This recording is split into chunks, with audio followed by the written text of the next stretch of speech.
মুসলিম আস্থানিত জায়গাগুলোকে তারা নির্মমভাবে ধ্বংস করছে।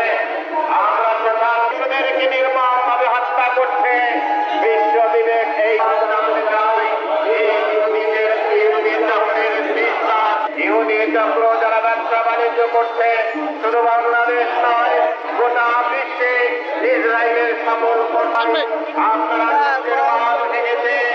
আজকে আপনারা ইসরায়েলের আর কোন পণ্য দেয় কোন পণ্য বিক্রি করেন আর বাংলাদেশে যদি কোনো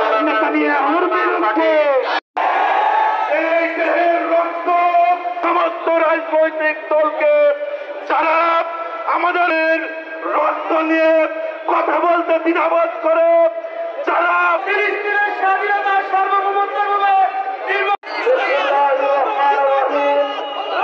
আলহামদুলিল্লাহ রাব্বিল আলামিন। রাজশাহী বাসী আজকে বাংলাদেশের সর্বত্র ইসরায়েল কর্তৃক ফিলিস্তিনের উপর বর্বরচিত হামলার প্রতিবাদ বিক্ষোভ মিছিল এবং সমাবেশ অনুষ্ঠিত হচ্ছে।